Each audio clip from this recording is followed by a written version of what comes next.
Hello, I'm Dr. Gloria Horsley. And I'm her daughter, Dr. Heidi Horsley. Heidi and I want to welcome you to Open to Hope Conversations, the podcast. We believe that the greatest gift you can give yourself after a loss is hope, using this moment to connect with others who have not only survived but thrived. So let's get started.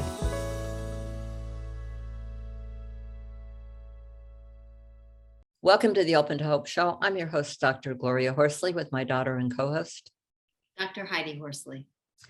Well, Heidi, I'm excited today because we have someone on who has really worked in the area of grief and loss and had her own loss at an early age, but she has come out with a really great workbook for people. And we'll talk a little bit about that and some of her ideas on restoration and recovery from grief and loss. And she brings a lot of hope to people. So I'm loving that. You want to introduce her, Heidi?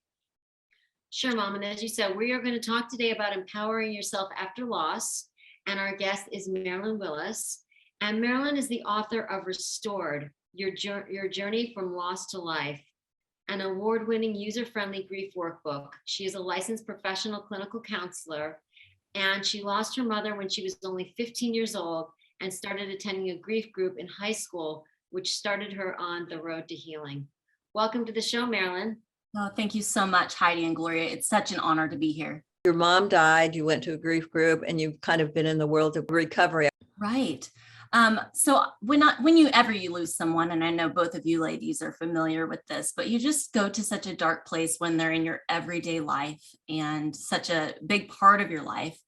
And so I really was very lost. And then I joined this grief group at my high school campus. And that's where I heard the stories of others, and I saw that I was, normal, that my experience was, although it was my own unique grief, certainly there were others going through the same thing. And that's what I appreciate so much about what you ladies do, is you let people share their stories. And when we can see that others have gone through it, it really helps bring that hope. Yeah. Mm-hmm. Yeah. Peer support is big, Marilyn. And I'm glad that you found support, because here you were 15 without a mom, and the fact that you were able to connect with other people that had lost, I think, was pretty important, or else you may have felt really, really isolated. Right. And I've been leading grief groups ever since, for over 20 years now. And it doesn't matter if you're an adult, a child, a teenager, when you connect with others that have had loss, I just see the light bulb come on for people. They learn new ways of coping from others. They learn that they're not alone. There's just so much that we get from connecting with one another. Well, I think that is so true. Let's talk a little bit, because you've done so many grief groups, about some of the things that you've seen and some of the advice that you would give. There's people in the grief group that have just had a loss. And then there's people that are there in the group for the third time. And they really learn from one another. The person that has just lost someone, you're having to gain that footing. You need self-care tools, and you need those coping skills, and you need to just see that putting one step in front of the other is what you can do for today to make it through. Surviving really is what you need when you just lost someone. And then the people that are a little further along, 6 months to a year, or maybe even the second year that are coming back, they're giving that hope that, look, now I'm loving my memories again. I'm able to talk about my loved one and not cry hysterically every time. And I'm able to maybe go back to work, or even share with others and help them along. So it just, I feel like having those different stages in the group spurs one another on to the next step. And that's really what we all need, is just to take one more small step forward. And Marilyn, I agree with you. And I think what it also shows you is that you're not in the same place as you were initially. You're in different places, because when you see people that are like not as far along, you notice that you're further along. Right. So, and also when you see people that are further along than you, that there's hope that you're going to get to that place someday as well. Right. But definitely having those people around you when you first lost someone, it can be the foundation that you need to take those steps forward. People often ask Heidi and I how they can find a grief group. I used to work for a hospice organization, and hospices are amazing. Some of them are nonprofits and some of them are private practice type hospices, but every hospice that is a nonprofit and is government funded has to offer a grief group for the community. So go on the internet, look for a hospice in your area and call the hospice. They always have grief groups going on. I would have a continual grief group for the over 250 families that I followed. And people would come and go, but they were always welcome. And you had every walk of life at our grief group, which I think also helps to see that, wow, this person that was a CEO's wife, needs help, just as this person that came on the bus and lost a homeless friend that was, critical to their life. And we all need each other. You can either go in the hospice, find them there. There's also in the church community, if you go on griefshare.org, they have churches that run these wonderful grief share groups. Or you can just search for a grief group in your area, and there's lists of groups for your specific area. And now with Zoom, you can even find online groups. What's your take on one-to-one versus group? I think the group is a great place to start when you don't have something called a derailer.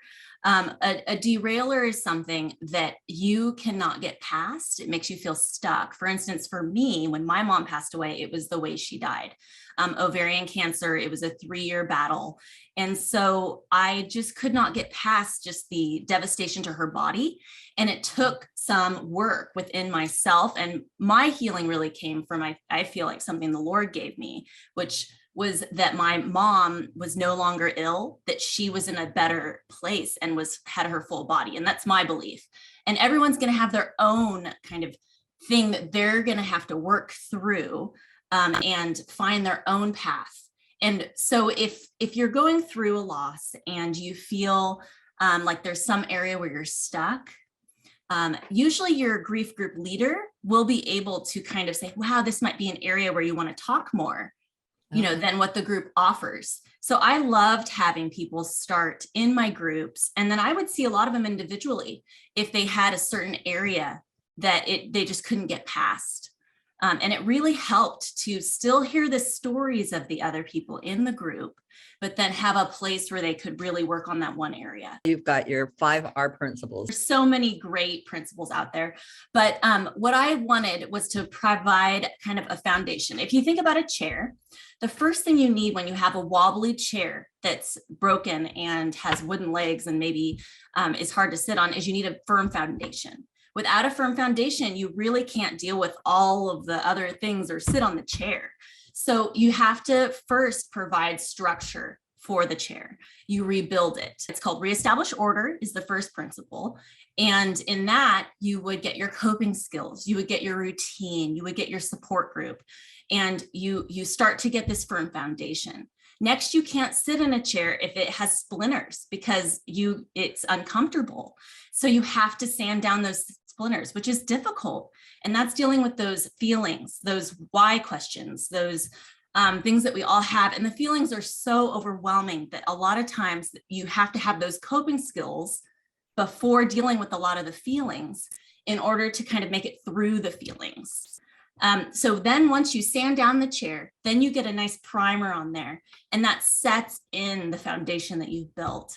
And that primer is the memories, and the memories bridge the past with the future. They really provide structure for your days ahead, because we don't want to let go of our loved ones. We want to carry them with us. So the third principle is remember your loved one. The fourth principle is renew your identity. And for a chair, you are going to paint that chair, and you're going to think about, where do I want to place this chair? What are some of the things from the past that I want to bring with me? And you're going to repaint that chair with the purpose in mind. And so you're going to try to take a little of the past and the future in painting that chair. And then finally, you're going to place the chair, which is the restoration or restore life after loss, which is principle 5. And you're going to place it in the new room so that it's purposeful and meaningful in that new place.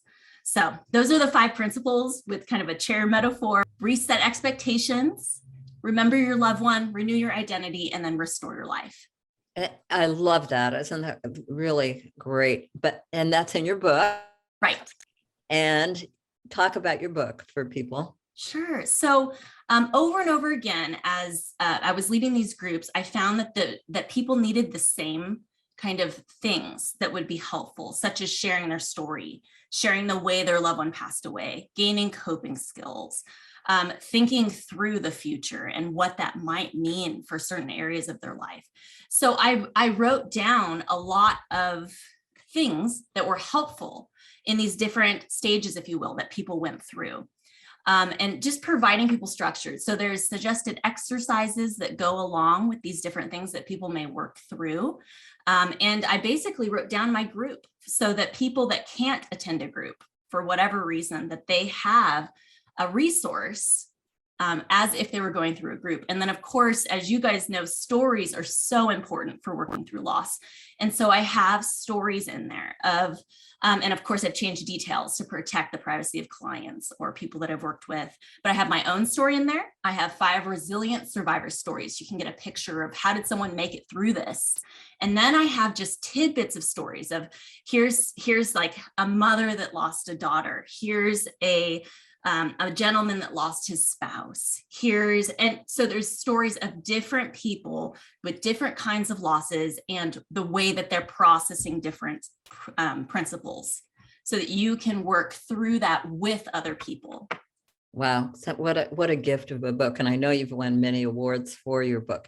Can you tell us how to get a hold of it? So I have a website. It's Good Morning, MOURNING with Marilyn at .com.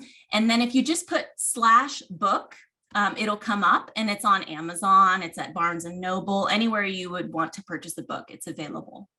All right. Well, Marilyn, thank you so much for being on the show today. Really wonderful work that you've done, and what a gift you are. Oh, thank you so much, ladies. It's really a pleasure to be here. Thank you, Marilyn. And I know how hard it is to have a loss during teenage years. They're calling that some of the hardest times to have a loss. But you are here to show us that there is hope again, and you have such great energy. And for everybody out there, especially parents that are worried about their teenage kids, you can find hope again. You need to connect with peers and get Marilyn's book. Thanks a lot, Marilyn. Thank you. And thanks everybody for joining us on the show today. And Heidi and I always want to remind you that if you've lost hope, please lean on ours until you find your own, and God bless. I'm Dr. Heidi Horsley. You have been listening to Open to Hope, the podcast. You can follow Open to Hope on Facebook, Instagram, and Twitter.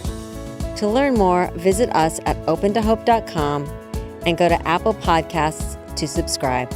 I'm Dr. Gloria Horsley. Join us again next week for another Open to Hope conversation, where we invite you to lean on our hope until you find your own.